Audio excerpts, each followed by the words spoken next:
Yeah. That's how I enter videos now. Maki really is just out here living up to his Zenin menace heritage. Jujutsu Kaisen 252 is here. Yeah. And it's a fairly fucking juicy chapter. More soul lore and more foreshadowing at the end of this chapter. So without further ado, let's just take a little dive, a little trip into the fucking chapter. I'm not sure what I'm trying to say there. Also, if you're new here, make sure to like and subscribe because that always helps me out. But we open up with a small flashback of the events leading up to Maki stabbing Sukuna in the back. And we are shown Kusakabe and Ino standing outside of Yuta's domain, where it is actually revealed that just like Hakari, Yuta can also move the coordinates of his domain. Now, I've always wondered, what does that look like? Does that look like, does the domain just sort of teleport, or does that just zip about like the planet and stuff like that? And you just see this ominous black ball of death just like flying towards you. Always wondered how that works. Could you use domain like a car if you could do that? It makes you wonder. You would never really need to learn to drive. But anyway, I digress here. It turns out that the plan here was to actually have Yuta destroy a section of his domain as a signal for Maki to stab Sukuna, which is kind of interesting to me. It makes me wonder if Yuta actually intentionally took the attack to lure Sukuna into a false sense of security and basically have him be more secured over his victory, I guess, because it's mentioned once or twice in the last chapter and this chapter that it's a common plan for Jujutsu Kaisen sorcerers to do a surprise attack on someone who is assured of their victory. So I don't know, maybe that's copium, but there's definitely a plan going on here. It's also interesting how every time someone is injured, they are whisked off to Shoko by the one and only Wee here for healing. And it's also made me wonder if everyone has also improved on their general overall skills here. Makes me wonder if, why not Shoko, right? I mean, we haven't seen Utahime and Gakuganshi since the start of the Gojo vs Sukuna fight, and it makes me wonder if they are sat with Shoko boosting her powers right now to help heal the wounded. So maybe it's just food for thought here. However, the domain also shatters here and Maki just stabs Sukuna, which is what we've seen. And I've got to say, I will talk about it, I will address whatever happened with this double spread and the pages after here. I don't know, but the artwork is incredibly rough. It is not the usual quality that we are expecting or used to from Gege here, and I'm wondering if this is a sign of Gege's maybe fatigue, or maybe he just ran out of time with these panels as he's got to draw a color spread for the 6-year anniversary in next week's chapter.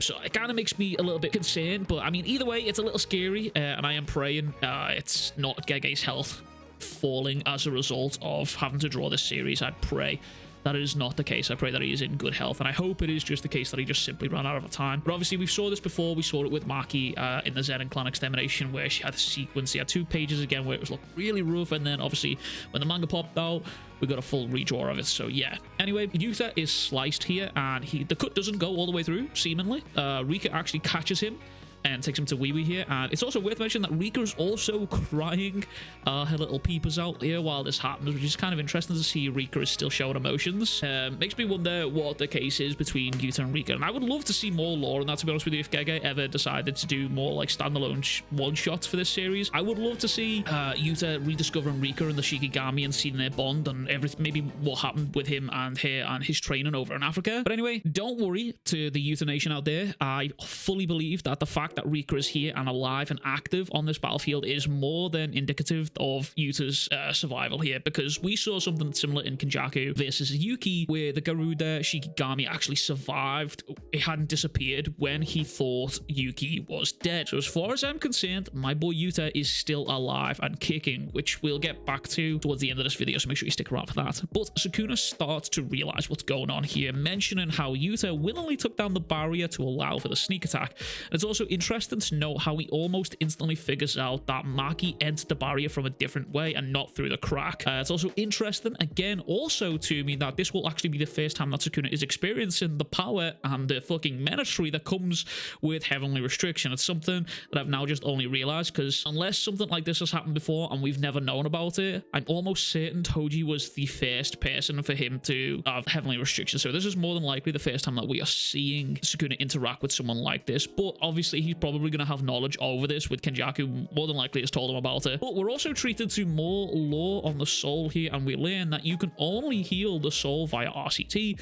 if you are aware of the outline of your soul, which makes it seem that Sukuna wasn't up until he shared a body with Yuji, which obviously is now aware of his outline of his soul, which I guess we kind of already knew anyway. But due to the after effects of Gojo versus Sukuna, he is also unable to fully heal himself here. And speaking of being unable to heal himself, Yuji is seen sprinting into the fight with Maki and Sukuna here, or trying to at the very least. He actually fails and falls, spewing up some blood, and he realizes that he's taken 4 straight attacks here that realistically they should have just killed him, but he's able to heal it, and he's also missed a part of the healing process here, somewhere vital that is causing him to spew blood here, and we are treated to this nice and unreal brotherly love from Choso and Yuji here, where Choso basically rocks up and puts his hand on Yuji's back and just tells him, breathe, take a breath, calm down, visualize what you were taught and remember your training, and allow the blood to spread through every corner of your body like roots. And honestly, I've got to say, I think it's really nice that Yuji and Choso talking and bonding and having these teacher moments. I genuinely think, this might be a crazy take here, but I genuinely think Choso is actually one of the most developed characters within the series. Him and Yuji being together on the screen has always been an absolute treat, and one of my favorite fights within the series is actually Choso vs Yuji, just because of the underlying parallels and what that fight actually means for them both, because it's a turning point for both of them, and I think it's really fucking nice, to be honest with you. But it's also nice to see Yuji is still learning and growing throughout the fight, which obviously is typical Yuji fashion.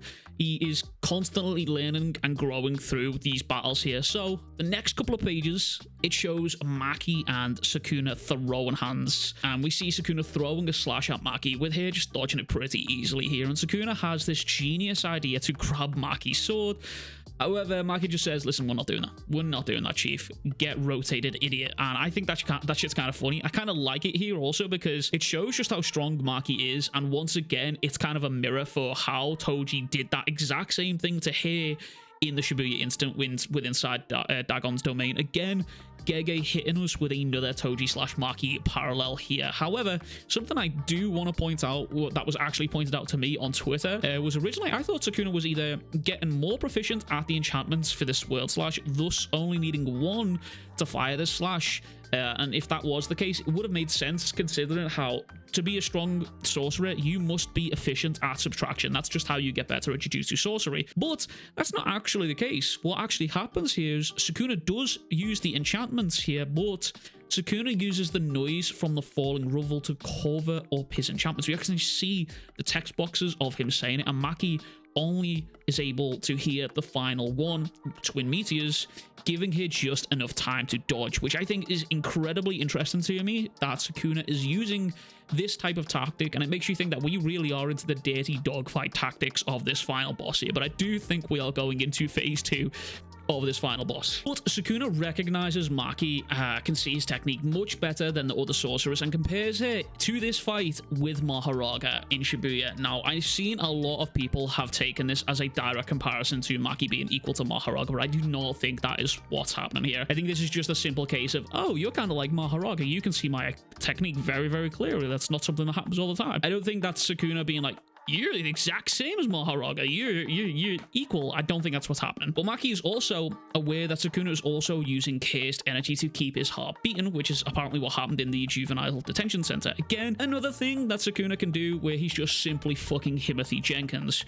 And I want to talk about this because I've seen a lot of people in my comments and all over the community talking about Sukuna and the ass pulls and, you know, whatnot. There's a lot of stuff in the series that you can be like, it's kind of shaky. But Sukuna is one of those dudes who has been set up literally since chapter 3 to be Timothy Jenkins, first of his name. So I don't think it should be a surprise to you, me, or anyone that this dude is capable of doing this and being able to learn on the fly and fight off everyone all at once. It's like kind of like Madara being an absolute demon.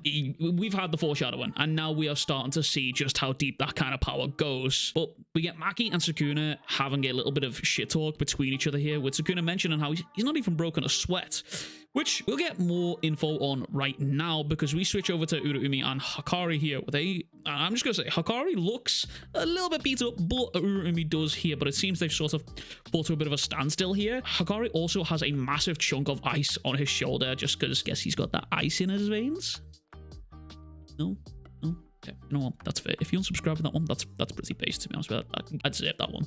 But anyway, Hakari goes on to mention how Sukuna's cursed energy has taken a real dive, and we're really doing this. And he says, we are going to be the victors here. Oh boy. You really had to just go and say it, didn't you? That right there gives me the exact same vibes as Gojo hitting us with the nerd emoji, "You're the challenger here" type beat. And I know I've said it a few times, as much as I love Hakari, I really do not like this matchup for him at all. I think this matchup with Uraume is incredibly scary, and that sentence right there that he just said out loud screams a death flag for me personally, so I'm praying that's not the case, and I'm praying that I'm absolutely and completely wrong here. However, Uraume goes on to say this: "An auspicious technique gives way to an ingenious brain." Now, if you're a bit like me and you're a bit special in the head here and you had to Google what that means, ingenious actually means you're just apparently unsuspecting. You're not really aware of what's going on here. And Hakari also mentions how he thought it was Yuta who was the auspicious one, which I think personally is quite a callback to Yuta referring to himself as him being blessed, which I could see it, to be honest with you. He always refers to himself as that, as the blessed one. But Uraume goes on to say some more Shakespearean shit here, which is kind of interesting how Sukuna and Uraume kind of talk a little bit like royalty. They're quite like, I don't know how to describe it. They seem very well educated here, but saying, "You know not the caprices of Sukuna. If his interest in his opponent is tenuous, so too will be the waves of his cursed energy. To think that you could not present us with anyone greater than Gojo Satoru, you should be ashamed. Even bearing in mind the effects of his first battle, Sukuna has yet to go all out." And we're greeted with this panel of Sukuna looking like an absolute menace. And this basically is telling us Sukuna has yet to have been taking any of this fighting serious. He's not shown us everything, which I think this statement is going to cause a lot of conversation here, so I'm just going to drop my 2 cents on it, because, you know, that's what I do in these videos. I drop my 2 cents. I give some good takes, I give some bad takes. They're mainly bad takes. They often age horribly, but that's kind of what I do around here. I want to talk about this because oftentimes in comics, we'll see heroes like Spider-Man, Superman, and Batman taking fights seriously. If Batman wanted to, he could 100% kill a lot of his opponents, but he chooses not to. And a prime example of this is Superior Spider-Man. If you're a big comic book fan, I'm a bit of a comic book fan. Superior Spider-Man actually punched the jaw off of Scorpion, and that was as a result of Doc Ock taking over his body and realizing, hold the fuck up, Spider-Man's been holding back this entire time. He's been fighting me seriously, but he's been holding back. And I think that's exactly what's happening here. Sukuna is definitely taking the fight serious, but he's not using everything in his arsenal. He's taking it serious and only limiting himself to the slashes, so it seems, which we kind of already knew. However, that final panel makes me think we are about to see some seriously scary shit arise from this man anytime soon, and it kind of makes me believe that Gojo might come back. I'm just gonna keep it a stack. I know I've been saying multiple times I'm not a fan of Gojo coming back, and I think he should stay dead. I don't want him to come back, I don't, but right now I'm starting to get to the point where I do not see any other possible way of Sukuna being beaten right now. And the fact that Yuta has apparently survived and is going off to Shoko, and the idea that has occurred to me that what if Shoko has gotten better at the RCT, it makes me wonder if, as we approach this phase 2 of Sukuna and his boss battle here, and he starts to take this thing seriously, what if Gojo does arrive back with Yuta, who has all been fully healed, and we get to see the full out fight here? I don't know. I don't know where I'm going with it. I might drop a video on it, a little bit of a crackpot theory, but the whole thing right now is very skeptical. I'm very scared for what is going on with our heroes right now, because I genuinely think Maki is the next to fall, and I genuinely think Maki is going to fall to that black box that Sukuna has been lurking and keeping in the background that we've not had any explanations for since Shibuya, if any explanations. But yeah, anyway, that is everything from me. I appreciate you all watching. Consider supporting me on Patreon for exclusive Patreon only behind the scenes videos. A massive shout out to all the supporters on the channel, and as always, I will catch you guys all in the next one. Much fucking love, big fucking kisses. Peace.